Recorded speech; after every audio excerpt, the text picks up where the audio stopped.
Welcome to the Ecom Breakthrough Podcast. Are you ready to unlock the full potential and growth in your business? You've already crossed 7 figures in sales, but the challenge is knowing how to take your business to the next level. Join Josh Hadley, an 8-figure Ecom business owner and investor, as he interviews highly successful business owners. Get ready, because you're going to learn specific actions you can take today to help your business reach its full potential and leave a lasting impact on the world. Welcome to the Ecom Breakthrough Podcast. I'm your host, Josh Hadley, where I interview the top business leaders in e-commerce. Past guests include Kevin King, Howard Ty, and Roland Frazier. Today, I'm speaking with Eric Kooymans, the CEO of Harnessing Strengths, and we will be talking a lot about how you can 10x your growth and build a brand that private equity is hungry to acquire. This episode is brought to you by Ecom Breakthrough Consulting, where I help 7-figure companies grow to 8 figures and beyond. Listen, Eric, I started my business back in 2015, and I grew it to an 8-figure brand in 7 years, but I made a lot of mistakes along the way that made the path of getting to 8 figures take a lot longer than it needed to. There were times where I had a lot of self-doubt, whether my brand could survive, whether I had leadership capabilities, or if we would have the cash flow to survive.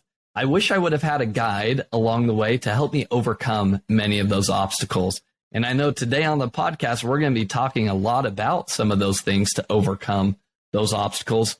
But for our listeners, if you want to learn more and you want to know the next steps to take your brand to the next level, then go to ecombreakthrough.com to learn a little bit more. But as a special bonus to my podcast listeners, this month I'm giving away one $10,000 comprehensive business strategy audit session at no cost. All you need to do is email me at josh@ecombreakthrough.com, and in your subject line, say strategy audit, and then plead your case as to why I should choose you and your brand to work with for this month. And if you don't win this month, don't worry, because you'll be entered to win for future months to come. Before I introduce today's guest, I want to give a big thank you to Shannon Roddy and thank him for referring Eric as a guest for the podcast. Shannon is an Amazon expert. He's a speaker and director of business development at Avenue 7 Media. He founded Marketplace Seller Courses, home of the Amazon Brand Success Academy, and has consulted with over 200 companies and individuals to launch, grow, and protect their Amazon brands. But today, I'm super excited to introduce you to Eric Kooymans. Eric is an online marketing expert with over 18 years of experience in e-commerce development, search engine optimization, Facebook ads, influencer marketing, and much more. With a portfolio boasting over 180 different companies, including the American Cancer Society, Passion City Church, and Chris Tomlin, Eric's specialties include WordPress, Shopify, and Magento e-commerce, as well as various marketing automation tools like ActiveCampaign and HubSpot. Get ready to learn from the best in this business on today's podcast. So with that introduction, welcome to the show, Eric. Thank you, Josh, for having me. Appreciate your time. Eric, I know that you are a wealth of knowledge when it comes to e-commerce, and your knowledge is not just centered on Amazon specifically, where many of our listeners are. You have a much greater experience in lay of the land in e-commerce in general. We talk about Shopify, Magento, and there's so much more outside of the Amazon e-commerce ecosystem. And that's where you have that experience. And so I'm super excited to have you on the show today. And I know our listeners are going to get a lot of value. The main thing that I want to talk about and share with our listeners is to kind of open their mind to the possibilities outside of Amazon.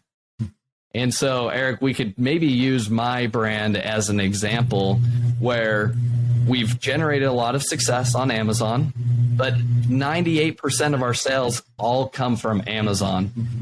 And I know there's greater aspirations we have for the brand. We want to take it to $100 million, right? But to take it to $100 million, we probably need to execute different strategies and get into different marketplaces or channels and just continue to expand our community of followers, et cetera. So, Eric, if somebody like myself comes to you with this, where do you begin? Yeah, that's great. Well, it's definitely something that many businesses in today struggle with the same issue. And I think that the the biggest thing that we've noticed over the years is that even though a company might have a great strategy, a great product, and and really a model that's working, when it comes to off Amazon, it really needs to be taken a little bit step further, because now you're having to actually pay for your own traffic. You're having to be able to take care of maybe some of more of the shipping side of things that you don't get to leverage some of the Prime or just other things of that nature. And most importantly, you have to deal about the cost per acquisition. And so this is the kind of, before we would get started with anybody, we would just say, hey, well, how do we scale to the next level? And really, we really look at it when it comes to the whole kind of strategy around that. And it really becomes to, what are your cost of goods? What are the margins that you have? What does it cost for you to ship it? What does it cost, for you to warehouse, to pick and pack, all of those different things? Because the biggest caveat, if you want to start potentially looking at another marketplace to sell on, and or be able to have your own website, now you have to deal with these other additional costs. And when it comes to offline paid marketing, when it comes to maybe it's Facebook marketing or Google marketing or different things of that nature, we now all of a sudden have to deal with the cost per acquisition. For example, with Facebook, it's an $18 average cost per acquisition. With Google, it's an average around $75 for search ads and around $30 to $40 for Google Shopping.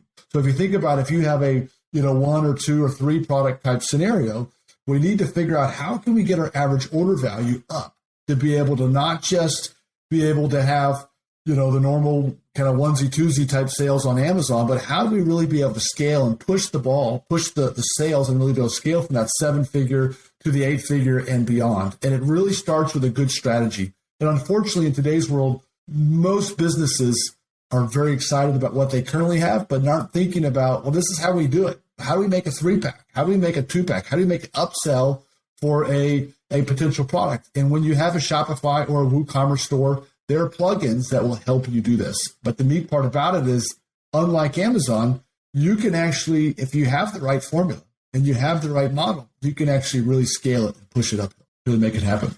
Yeah, Eric, I love that. And I think we're going to dive a whole lot deeper into each of these action items here. But let's take maybe a step back. Why don't you tell us more about harnessing strengths? And maybe how you got your start into e-commerce. You've got 18 plus years of experience, but where did this experience come from? How did harnessing strengths get built? How are you working with over 180 different brands right now? Yep.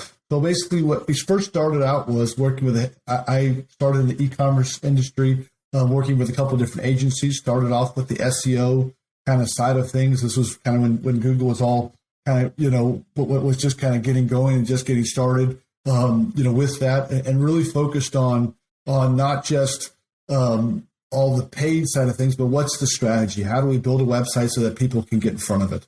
And then with that, we also quickly got into some of the, all the inbound marketing strategies when it comes to, not just a batch and blast and like hope it works, but actually how do you build trust? How do you build confidence? How do you build a reputation, a brand that people want to work with and want to be able to scale?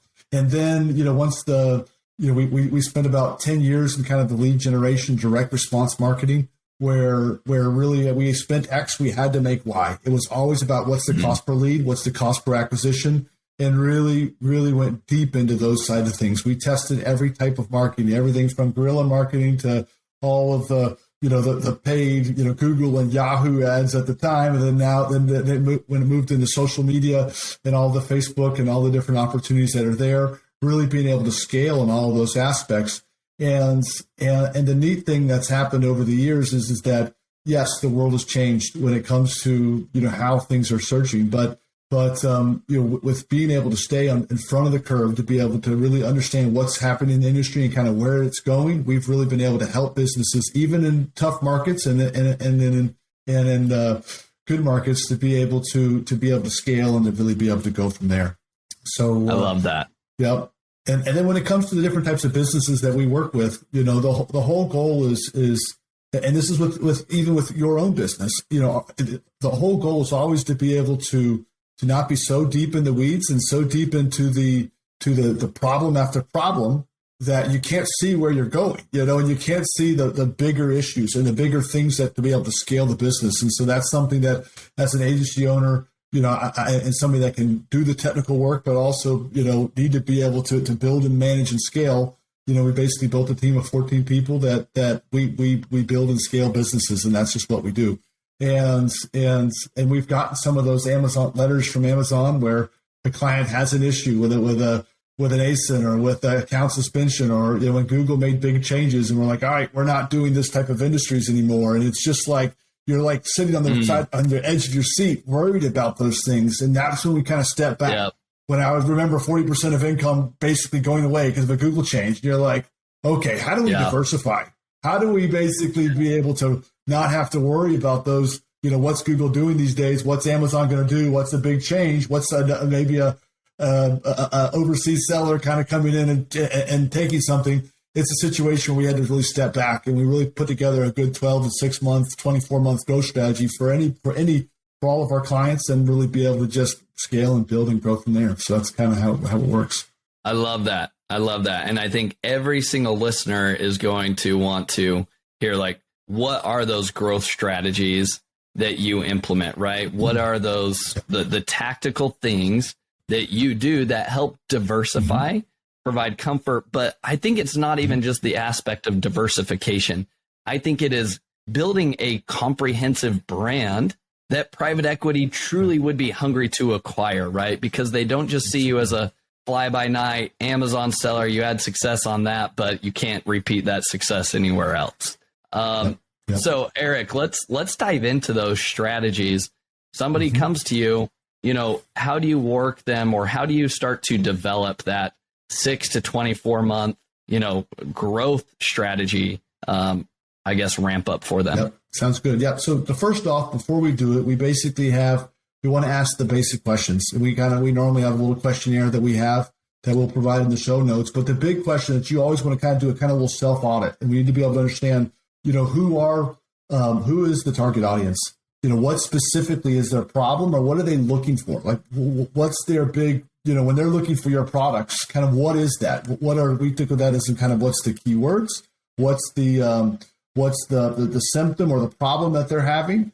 And then with that also, when it comes to the types of gifts or ways that this product could be used in, if it were to be a type of a gift or a holiday type thing, we put together all of the different audiences, and we do what we call the keyword research around that. And that's basically using tools like Keyword Keg. There's also SCMrush. There's also Google Keyword Planner. But these are tools that we put it in there, and that basically tells us over the last 12 months, what is the search volume? And not just what we think we want to offer, but what are all the other things that we never thought of? And from there, we're then able to kind of have a lay of the land of what's the demand. And we put together what we call the demand growth strategy, which basically is how do we build our business around where the opportunity is? We don't want to just go buy a whole bunch of products and hope it works. We actually have to plan for it. And so the way that we do that is we understand what's the demand and how many people are searching for what. And that's not just only at what times of the year as well, because you want to know what our seasonal businesses. And if you have something that's big and at Christmas time, well, how do you get busy in the summertime? How do you not have the slow months, and how do you build products in a company around a sustainable growth strategy with that? And so we really kind of look at the seasonal trends. And then lastly, when you look at the keyword research, we're then able to understand what's the average cost per click. And what the key thing to note is that if we were to go say, let's go do this, let's go and put together a strategy, what is the average cost per acquisition? And those are the things that really allow us to say, hey, I would love to do this, but if my product is $19 or my product is $14 or if it's $29, does that work? And there's some sweet spots with that we can go over a little bit later. But, those are some things that we really have to think about with the keyword research. I offer this one product, but how do I build a bundle of products? How do I get it where the numbers make sense? And really, when we think about this whole growth strategy is, but where we're going to go, we have to understand what is the sweet spot of a cost per acquisition, of a average order value that allows us to scale. That includes all the costs, all the marketing, and all the revenue, and the team that we need to manage it. And that's kind of the key to that success. Makes a lot of sense. When you're doing that demand, I guess the demand growth planning and Are you using Google Keyword Planner to validate the search volume for those keywords and the average cost per click for those, or are there other tools that you're using? Yeah, so Google Keyword Planner used to be great back in the day, but they actually started limiting people's data based off of how much you spend. And so it's not really as good as it used to be. So we use a tool called Keyword Keg. It's like $40 a month, and it allows you to do it. And it allows you to see what the search volume is by Google. It allows you to see what the search volume is on Amazon, on YouTube, on Bing, on all the different tools. And then when you do it, you can export the data, and it'll actually give you the 12-month trend. And so that's really kind of the goal, and it'll give you a bunch of different ideas. And that's from a keyword research tool. That's kind of the primary one that we use. When it comes to a competitor analysis tool, we never want to jump in the pool unless we know it's going to work. So with that, we also do a deep competitor analysis. Once we say, okay, I think I want to do this product. Maybe we have, for example, a T-shirt, brand, and maybe we want to go look at what are some accessories. Maybe that's a hat, a hoodie, or whatever that it might be. Well, in that situation, we then do the keyword research around that, see what the big opportunities are, and then use a tool called SEMrush, which allows us to put in the URLs that are there, and it tells us how this business is doing. Is it trending up? Is it trending down? How many backlinks does it have? What is the site authority? But the last big thing and the most important big thing is, where do they get all the traffic? They gives us a list of all the rankings that they currently have. So then we can say, hey, if this competitor, where they are against us, this is how well they're doing. And maybe they've done a bad job, and maybe they're doing a great job. But the whole point is we want to do an audit on everybody that's in the space that we're going to go up against and learn what we don't know. And that's how we scale. We get everybody's good nuggets and all the good stuff that Google provides and put together a great strategy, and not just the best, the top ones, but what's the cost-effective ones? What are those tail terms that are middle of the road, that are good, that are cost-effective, that we could then go and scale on and be able to go from there? I love that. Makes a lot of sense. All right, so we've now got our demand growth strategy based on the keyword research. Then kind of what's the next step from there? Yep. So the last piece, or the second piece of this, we just talked about we had the keyword research and then the competitor analysis.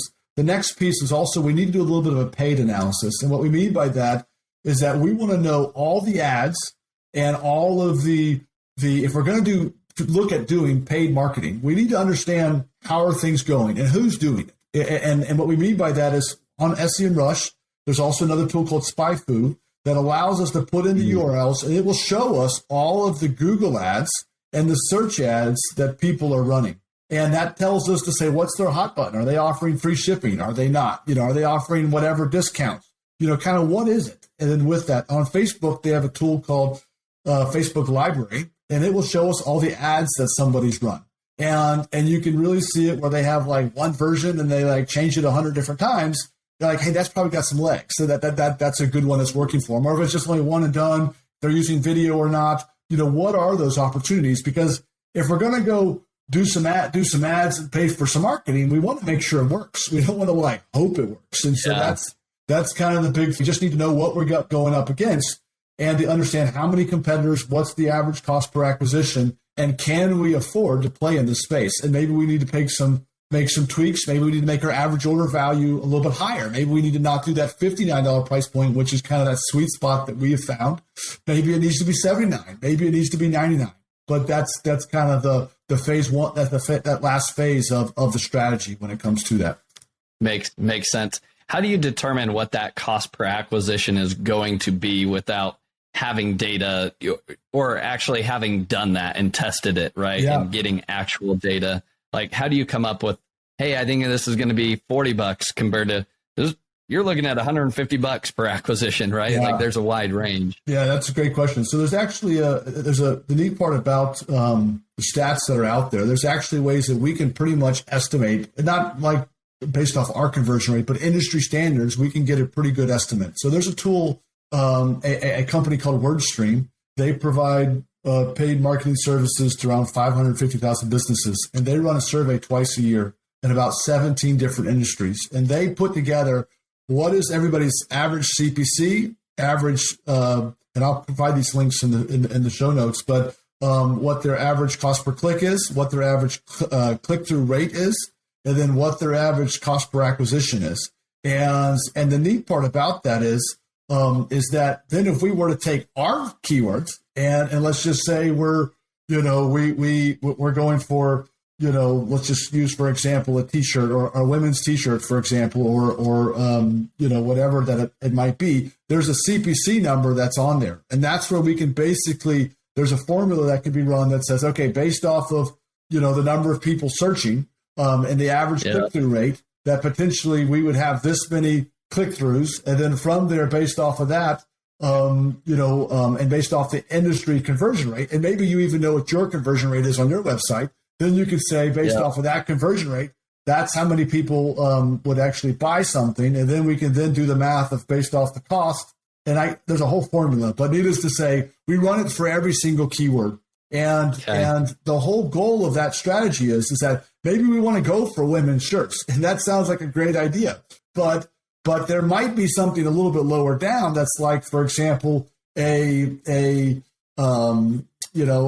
example, slim cut shirt that might be half the cost, and we then are able to then save on those types of things. And so that's really, or maybe it's, for example, a Mother's Day gift or a whatever that it might be for the audience. And we try to find what the opportunity is and to find, okay, if this cost per acquisition is $35, then how can we get that down to $23? And if it's $23, how can we get it down to $9, for example? And then we would say, okay, does a $36 cost per acquisition average order value work? And we can do the math, but that's kind of the goal, that we want to have a plan A, a plan B, and a plan C, because nothing goes as planned. Does that make sense? When you do marketing. Sure. But the point is we can guess and not try to jump in and say, oh, that didn't work. Well, that just means we didn't plan well, and we didn't have a good plan for step 1, step 2, step 3.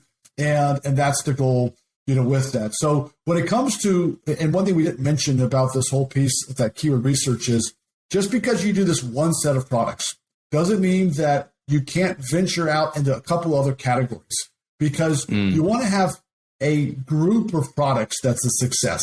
And maybe your average order value is a good price and you've got a bunch of great margins and you can just do one, and that would be great.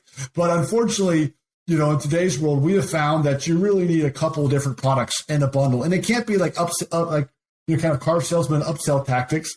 It actually has to be something that helps, not just improve somebody's life, but change somebody's life. They got to be passionate about it, and that's the thing that we've really tried to find. Okay, let's look at the product development and how do we get a product assortment that, and maybe it is a shirt, a hat, and a hoodie, but the point is, what's the why behind it? What's the passion that makes somebody want to go and do that? Not for them, but their kids or grandkids and everybody else that whoever is the person shopping. And once we do that and we do the keyword research, we can then build a bundle that gets you a cost per acquisition gets you an average order value that a cost per acquisition would work, and then go from there. That makes sense.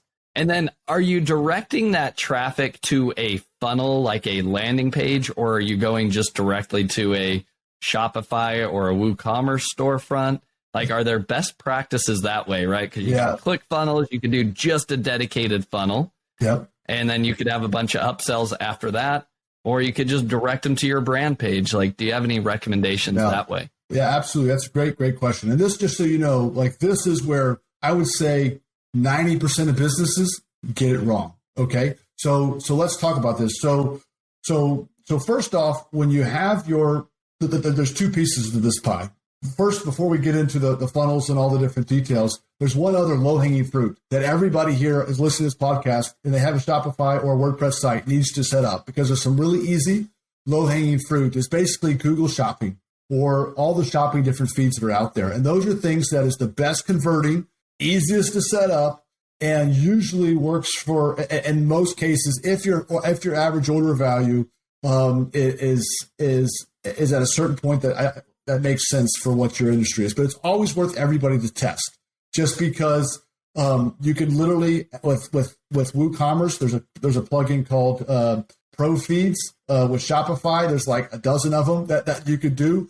There's even full service tools like Sales and Orders .com that will set all of this up for you, and they have a one-click Shopify integration and all the different details. But you put it into Google Shopping. Facebook has one for Facebook Marketplace. Bing has its own Bing Shopping. TikTok has one. All of these places, Instagram, Pinterest, all of them now have shopping feeds. But you can set it up with one source. That one of these plugins can do it.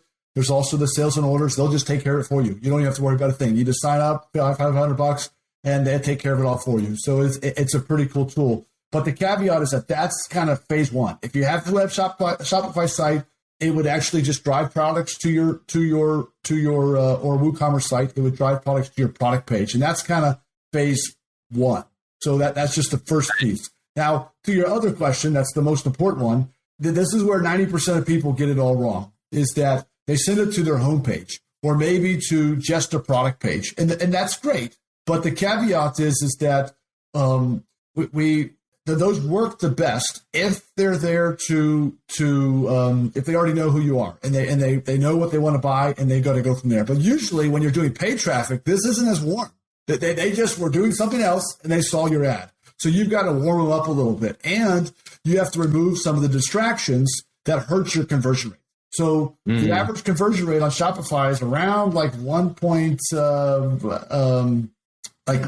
in that 1% range. And that's a situation that's an issue. But to your point about funnels, this is a situation where we've seen, an average funnel in between 5 and 7% conversion rate. And some that are really well even can be higher than that. So when we think about what Shopify does is it provides you a great way to have a shopping cart. Same thing with WooCommerce. It provides you a great shopping cart. But that's like rebuilding Amazon.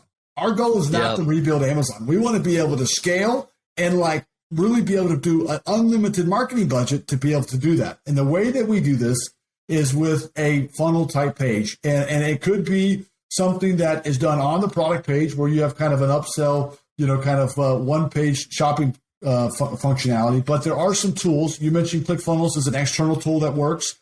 Russell Brunson does a great job, and that's a tool to explore. But however, if you're in Shopify, there's a tool called Shopify Zipify page builder, and that's a tool that allows you to do not within the Shopify confines.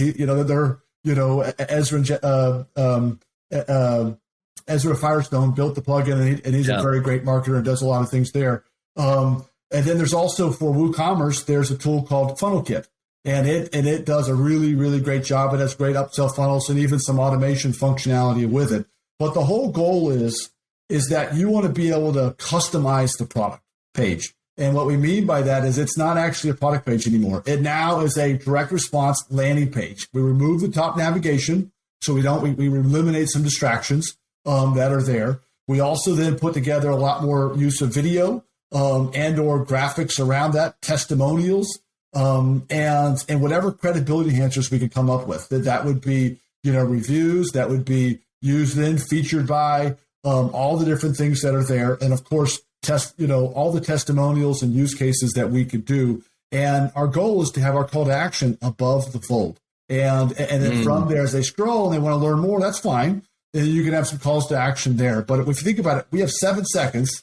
Somebody clicks on an ad to be able to get them to pull the trigger. So with that, we need to convince them. We got to earn their trust, and we got to do all that in a pretty quick time frame. So that's where we'll talk about some of the inbound marketing opportunities as well around that. But when it comes to paid ads, we need to make sure that we have an average order value of a bundle of products that changes somebody's life, not just helps them gets them, provides them something, but it gets them really excited. And then from there, when they click the ad, the cart, or they do that, we would prefer at that point to be able to have a process where it is an order bump, or it's something that is a complementary to what they have. It's a no-brainer impulse. It's like the cash register at the store. You're like, oh my gosh, I got to have that. Well, in this situation, if you have a 3-pack bundle, how do we, have the bag that goes in it? Or if you have a book and a journal and what about a pen, whatever that it is. But our goal is we're taking out the cost per the shipping or the cost per acquisition. We got to have those add-ons that help us get the average order value well. And then the most importantly, and this is part that most people do that forget, is that when they check out and they actually hit the button, they check out, they're on the thank you page. Well, there's a thank you page there, and you've just collected their information. They just paid for it. They already are a customer. They're already sold. But what about, hey, you bought a great gift for your daughter. Congratulations. She's going to love it. What about her friend? I'll give you half off on the second one, or I'll give you 20% off on the second one. And it's a one click, not a flashing lights and all this other stuff. It's you just solved the problem. They had a big why. You then gave them an awesome solution. They're stoked about it. And now we're like, how do we help them through it? And sometimes it's a video saying, hey, congratulations. I love this product. My kids love it. But you know what? What about our friends? And that's a situation where it's usually a no-brainer. And you give them some great offer. And your goal is just now you've taken a cut. Your order bump took out your shipping. And if you took care of the second one and now removed all your COGS. And the best part about what we just said is now you have no marketing budget. It's an infinite marketing budget if you can work out that formula. And that's something that's kind of a quick summary of that. I love it. Where do influencers come into play with this, or do they?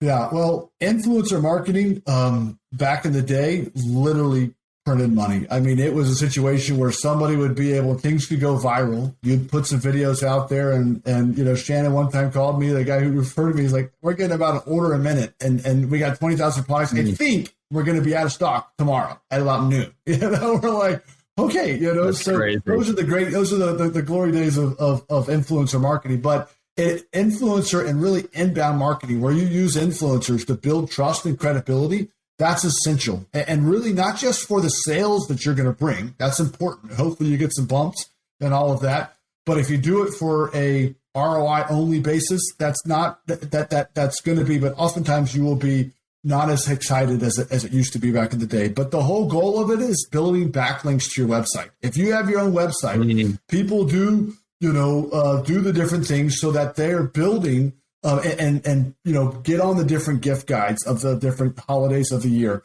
be able to do different interviews, be able to send products for review. I say if you have 100 products, 10 of those have to go to get reviews on, if it's a YouTube influencer, if it's a wherever that it is. But Pinterest is a thing of its own. Instagram is a place of its own. And if you can find some good influencers in there, those will grow. But you're doing it also and can you do a review on your website?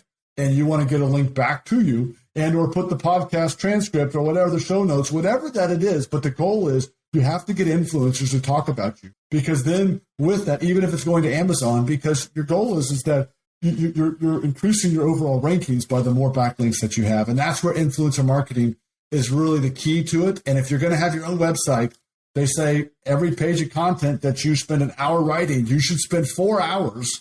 This is coming from Howard Dean, not me. This is one of the best SEO content marketers out there. You should spend 4 hours out there trying to market your products to be able to get these influencers to talk about it. And that's, we can talk about those at some point, but there's a lot of opportunity around that.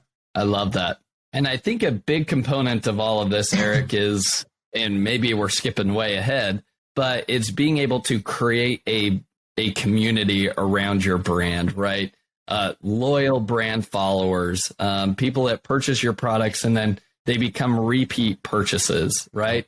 Yep. And I think that's where kind of like for an Amazon seller, if you can unlock repeat purchase behavior and find a way to capture somebody's information, whether it be through insert cards or whatever, that's what's going to really like exponentially grow your brand. You're no longer just relying on those front end sales to keep your brand profitable. Do you have experiences? Is that something that you guys work on is, hey, how do we keep this customer engaged and continue to sell more to them and really increase our lifetime average order value, right? Yeah. And that's the key to all, when we talk about a whole kind of side of a business, we think of Amazon as a tool to allow you to do what we're just about to talk about better. Just because our goal is to build a business that we own, that we control, and that we can control the fate of and the growth or ups or downs of that. And so that's a situation where we say, hey, let's take our Amazon profits and to be able to put that into building this brand, into building what we would call customer evangelists. These are people that love our brand. There's a book called Creating Customer Evangelists that was written about 10 years ago. And it is a really great, a great tool that talks about how do we empower them and how do we grow them. And the neat part about it, there are tools, one for WooCommerce that's called WP or Affiliate WP. There's a handful of ones that are on Shopify as well that are basically a referral marketing tools. And what this is the ability to when somebody signs up, you can say, hey, can you share this to your Facebook page or can you share this? And then from there, when they do that, you'll get $10 a referral, or you'll get whatever that it is, the whatever your carrot can be. But the goal is they love it. they're already the customer that you have. And how do you build that relationship over time and really create your own volunteer sales force? And that's kind of, that's kind of piece number one. But then also, you hear about what Jeep did with their brand, and then, Ford tried to do the same thing with the Bronco, and they're sending gifts out and sending things that are to their loyal customers, not to because they're looking for them to buy another car. They do it to try to want to wear the T-shirt, to have the Apple sticker on the back of the car, to do whatever that it is to show that they are loyal and to be at top of mind, because they love to talk about them. And if they see it, they use it, they have the shirt, they have the hat, whatever that it is, it allows them to talk and to be excited, to stay excited about your brand and about the products that you have. And you're empowering them to say, hey, this is the greatest thing ever. And the best salesperson is somebody on Facebook or social media going, hey, this is a product you got to have. And then they like it, they share it. Oh, yes, I liked it too. And it just kind of goes crazy. And that's the neat part about today's world. But you have to give them the tools to be able to get somebody to go, okay, I'm going to go do it right now. And there's one here at the end, that a story of somebody that really changed, a company that changed the world, and they mastered this. And we'll go, we can go over that in a little bit, but it's so that's kind of a quick overview. I love it, Eric. All right.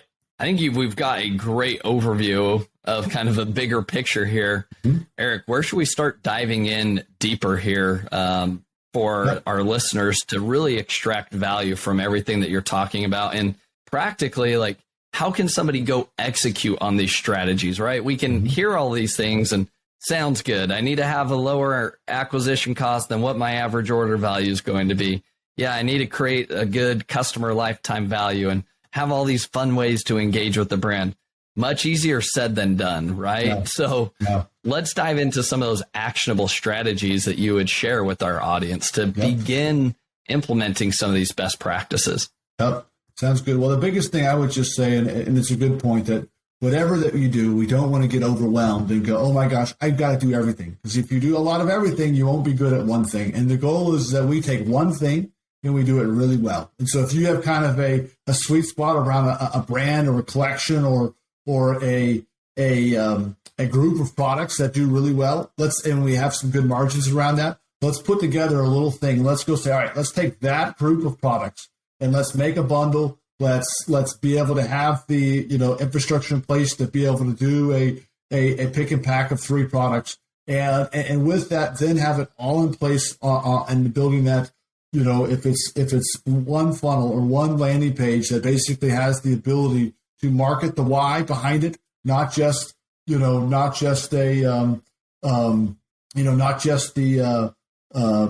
features of the product, but the real why behind it, and just go deep on one product. And then with that, you can, of course, we want to set up the Google Shopping. We want to be able to have a good landing page with some good upsells or potentially cross sells with that. And then once we work out one, and we do some testing, and we're talking $10, $15 a day type scenario. Test it, see how it works. And then from there, within 2-3 weeks, you might be able to know kind of if you're moving in the right direction or not. And then you're able to kind of scale in those things. And that's kind of, the goal when it comes to that. And the biggest thing is we just want to have enough average order value to be able to have some bad days, to have holidays, to have slow times that aren't going to do well, so that we can then be able to scale, and to do so cost effectively. So I love that. So starting with, I think the big takeaway is start with your winners first, right? Mm-hmm. If you have a large portfolio like we do, where it's over 1,000 SKUs, don't think that you need to build out a funnel for every 1,000 or, each of those individual SKUs and have thousands of funnels and focus on those top ones. Yeah. And just to note, when we talk about a growth strategy, for something with 1,000 products, 2,000 products, 3,000 products, we normally just put out what are the big holidays that are throughout a time. And from there, what are 2 to 5 bundles for each of the different ones. And then what are a couple of lifetime ones, like year-round ones, and then with that, be able to have curated goals, to be able to say, all right, I'm going to go spend, 3 or 5 or 3 or 5,000 or 10 or 20,000 or whatever that it might be for this 3-month span. I'll have 2 weeks of testing, 3 weeks of cranking, and let's see how that goes. And then from there to, and just to be able to go holiday by holiday and to be able to scale those things. But our goal is not just to build a November to December business. Our goal is to build a year-round business. So we really have to be able to scale each of the different times of the month. age at different times of the holidays of the year, and to be able to scale through all of that. So, yep. I love it. Then, so, Eric, if we were to go ahead. Well, there was one piece that when you talk about where to start, and this is something that is a new thing that's out there that I wanted to make sure that we made sure we covered, just because in the last 2 years, the whole product market has changed, and most people didn't even see it coming. And so it's a situation where I love to kind of talk about it. When it comes to Amazon, it's a B2C business, and it's something that, they're the best of the best. But there's actually a new marketplace that's been around for a little while, but the last 2 years is a company called Faire. It's F-A-I-R-E. And this is a company that basically mastered the whole affiliate referral marketing business. And they rode the COVID wave where they said, okay, let's give everybody a bunch of different referrals, and we can go over what that is. But now they've built over 600,000 retailers and 85,000 brands in like 17 countries. So any of the smallest brands that are out there to the biggest brands can go and apply if it's within the niches that they provide. And with that, provide a B2B opportunity. And again, this is less margin, and so it doesn't work for everybody. But the point is, you can pick what your margins are. And the neat part about it is that you're basically getting small businesses that are making $100 to $200 orders that are all wholesale. But with that, you're able to then scale, and you don't have to pay to be on the product on the platform. You're actually paying a 15 to 20% commission to Faire to be able to do it. But that's only after it works. You're not paying to hope it works. And so that's a situation where we have a client that's in that 10 to $15 million range on Amazon, and in the first year and a half out, they're around trending a couple $1 million when it comes to that, just by pushing the products on there. And that's a situation where it's not loading their customers where they could do certain things. It's not doing the driving that Faire would recommend you do. This is just being where it is. And there's not many marketplaces in today's world that actually, like, you could set up, I'm going to get on Walmart and be all excited, which you should do, and everybody here should do, but it's not going to go like, whoa, and then it's like, with Faire, it is one of those where if you have good products, good quality, and you have margins that you can make this work, it is a good opportunity to be able to test and to be able to explore.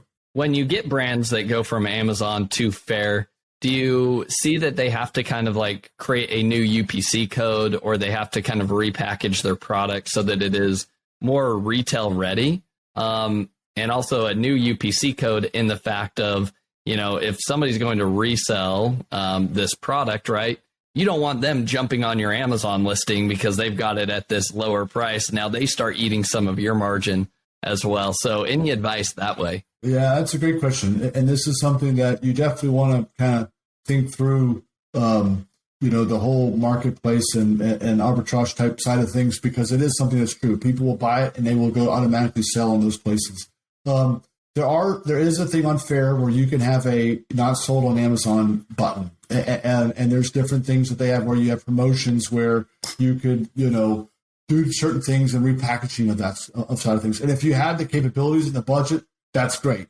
But really, you want to build just like your Amazon business, you want to build your Faire business. The best part about Faire is you get to keep the customer. You get their information, you get all the different details, and you can market to them, send them things, all the different details that are there, and you can email to them and everything that you're kind of building.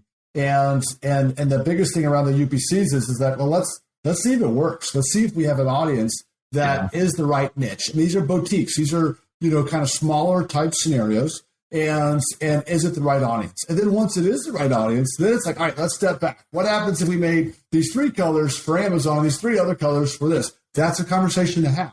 But the big point is that it's a two-way conversation with your customers. You can actually email them and say, hey, what would you like? And they'll respond back to you. You can just come back and comment, and you can really kind of have that dialogue. And you can run promotions, do different things. They have trade shows twice a year. And it's an interesting, it's one of the biggest changing of all retail side of things. Trade shows are really struggling because now one retailer can go online to any retail, any customer that's out there and find products that are there and to be able to easily sell them. So it's a neat opportunity.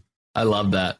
Now, Eric, as we begin to wrap things up, I want to get even more basic with, if somebody's going to go from Amazon and they want to create this kind of omni-channel presence, and they're going to start, creating their Shopify store and driving traffic to it. What's your number one recommendation of this is the platform to get on first, whether it be Facebook or TikTok or Google, to drive traffic to a landing page? You can only choose one, right? Let's talk about the basics of the basics of the basics here. Yep, sure. Take your top product, right? Yep.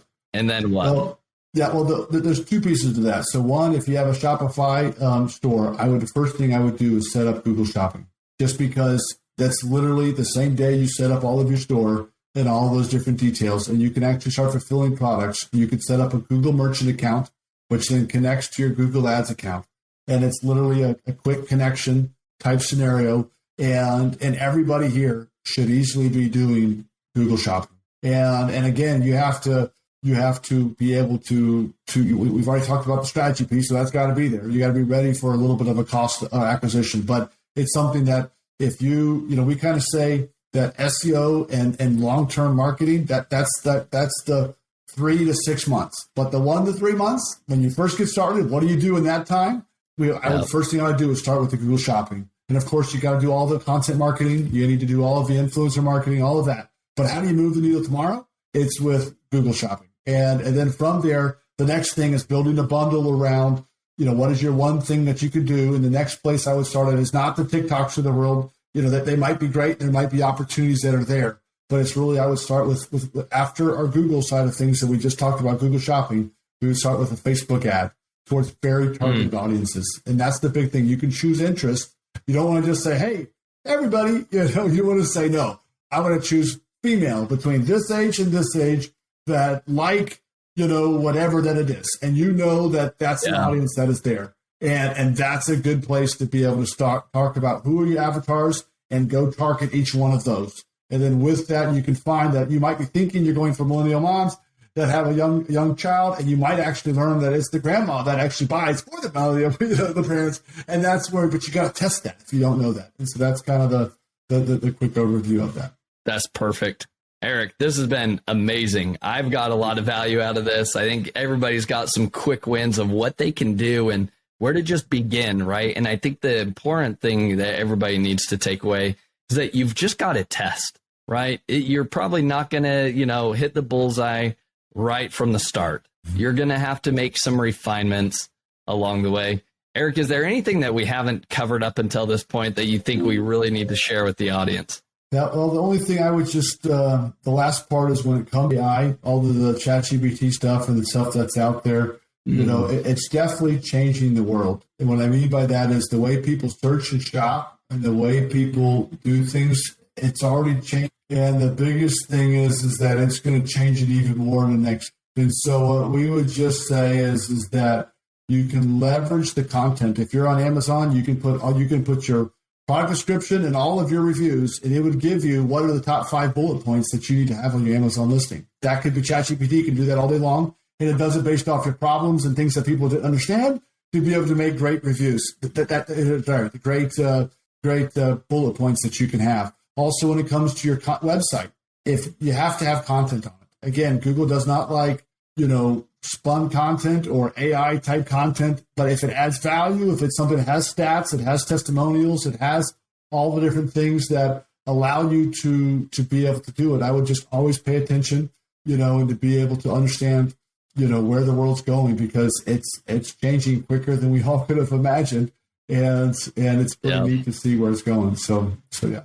I love it. Those are some great quick wins with implementing AI and ChatGPT. Definitely stay on the cutting edge of all of that because Absolutely. It is changing week over week. Week over week. And Google's also embraced it. So that's the big thing. I was like, oh, Google's going to slap it down. No big deal. And then all of a sudden, they're like, oh, ours is going to be better. I'm like, oh, okay. So here you go. So it's here to stay, so we've got to figure it out and to be able to adjust with the times for sure. Agreed. Eric, before we wrap up today's episode, I love to leave the audience with 3 actionable takeaways from each episode. Mm-hmm. Here are some 3 actionable takeaways that I noted, but Eric, you let me know if I'm missing anything. All right. Mm-hmm. So action item number 1 is, you just touched on this, turn on Google Shopping. If you've already got, your Shopify or WooCommerce setup, the first quick win would be just replicate that, all of that with Google Shopping. And I think you also mentioned too, there's a plugin that will do the same thing and just turn on Facebook Shopping and all those other shopping platforms as well. Is that correct? That's correct. That's correct. So there's plugins for each of the different platforms that will go to every feed, not just those two, but any feed that's available. It will allow you to build it already has pre-made templates for those feeds. And then if you want to use just one, there's a tool called Sales and Orders that they have a self-service and a full service. They'll take care of it all for you. You just call them up, set it up, they'll take care of it, and you're done. So those are the kind of two things. And in the show notes, we'll provide links to all the different plugins so that you have those as well. Awesome. Super valuable. Action item number 2 would be to start focusing on, what are those bundles of products that you're going to need to create? And so I think that's an important aspect of all of the conversation that we had today is take the ones that are winning and group them together, whether they be seasonal items or whether they're serving, a particular holiday or Mother's Day or Father's Day. Group things together because that's where you're going to need to package things together in order to be able to pay for and afford the cost of those ads that you're going to be driving traffic to. Absolutely. That's well said. That's bundles and upsells and cross sells are the key to scalable growth. And honestly, no marketing budget. You just want to be able to scale and grow. The people spend $30 million a year on Facebook ads because they've worked out the funnel. You just got to figure that out. What's the formula? You've got to come up with that. Yep. And then action item number 3, I'm going to put this as fair. I think you mentioned that this is just it kind of correlates with action item number 1 of just like, you're just putting yourself out there, right? Like just put more fishing poles in the water, so to speak. And I think fair does that. And I love what you talked about. Instead of getting caught up with, I've got to change my UPC code, I've got to come out with just specific designs only for fair. I think that the easiest thing is just take your best-selling products, put them out there, see what happens, understand what some of the potential risks could be, and then start pivoting accordingly, right? If you see somebody that starts selling on your Amazon listing, you could take it down and not sell back to them on fair, right? But continuing to pivot. So Eric, kind of, I guess my biggest takeaway is just start with the low-hanging fruit of just get out there even further. And there's so many tools that allow us to do that. Google Shopping, the different marketplace plugins, and then you've got Fair that just allow you to kind of expand your presence outside of just Amazon. Yep, that's well said. That's exactly it. Yep. Is there anything else, Eric, that we haven't touched on that you think we need to drive home? There's some other things that but this is a really good start.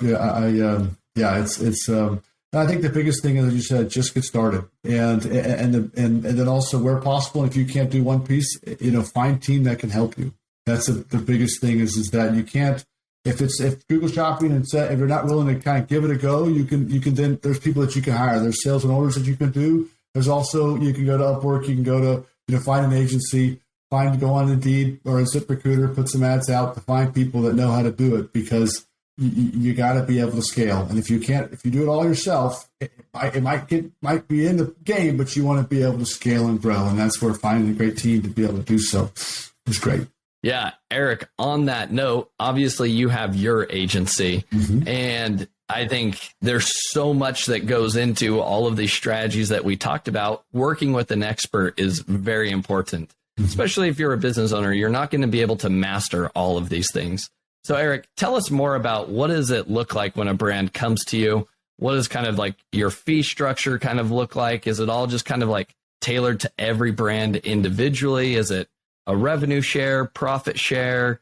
Tell us a little bit more about the way your agency's set up, the lay of the land for our audience, what if they're considering going to an agency like yourself to help execute this. That's a great question. So the biggest thing is that I would just say is first, all agencies aren't created equal. So you want to make sure that you find the right one that understands not just branding and not just, building an online presence, but really more in that direct response type marketing. You want to have somebody that understands, funnels, that understands, paid ads and ROI based marketing. That's the key thing, just because you can have a great website and make no sales. And so that's you got a great brand, but actually not be able to sell anything. So that's just kind of a good, you want to have a comprehensive view with that. So when it comes to harnessing strengths, this is a situation where we put together a full audit of kind of where you are.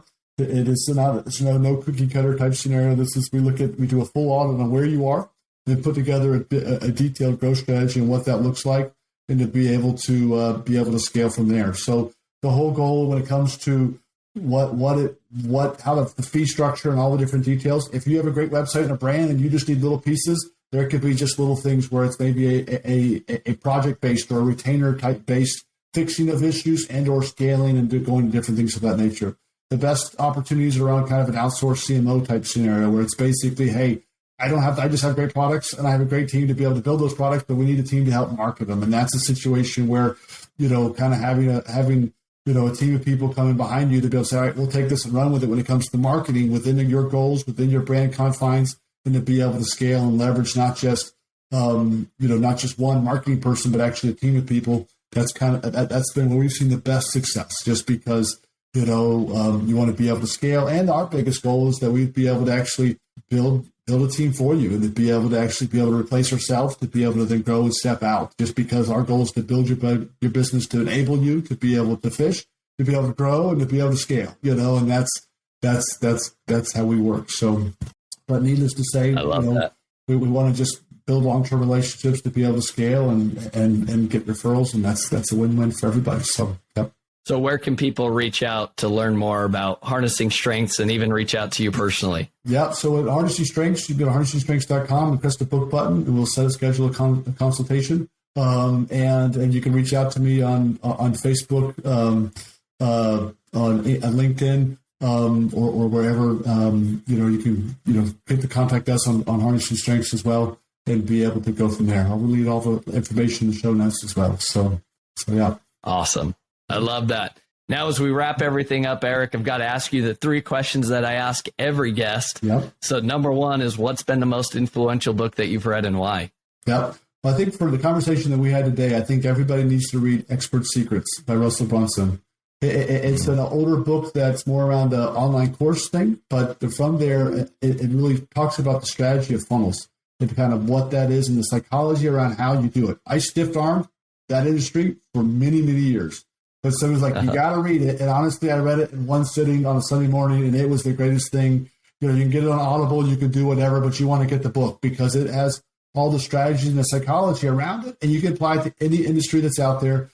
Take out some of the car salesman tactics and some of the big, balloon, type marketing, but use the good principles and apply it to good coordinated strategy. And that's a great place to start. I agree. I have read that book, and it is a really good book. I would recommend that as well. Definitely. All right.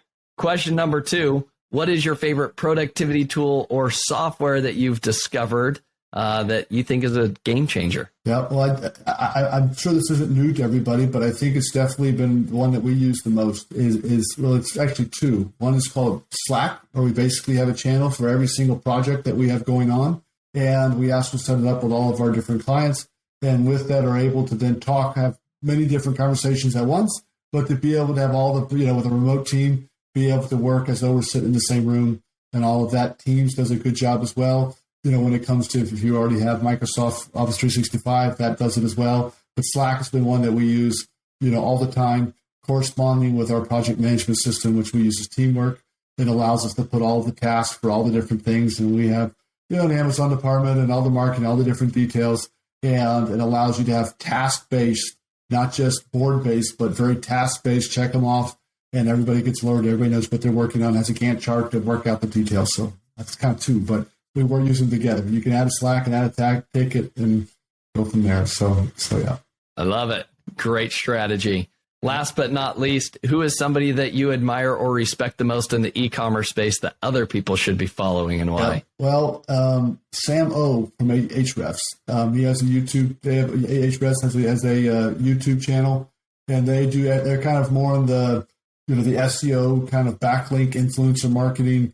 They sell a SaaS system, but Sam O, he has great videos that do it in a very easy, understandable way that talk about all things of not just not just building your website, but even certain types of affiliate marketing, B2B things, B2C, all the different details and how to get your brand more exposure. And that's something that anything that Sam Moe says, I would, he's a really smart guy, and that whole team is a great company. So yeah.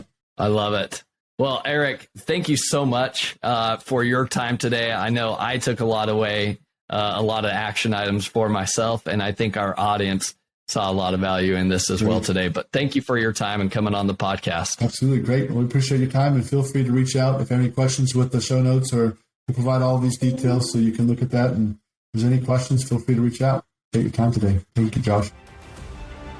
Thank you for listening. Visit EcomBreakthrough.com for more information. If you've enjoyed today's episode, the best way you can show your appreciation is by clicking the subscribe button and quickly leaving a review. See you again next time.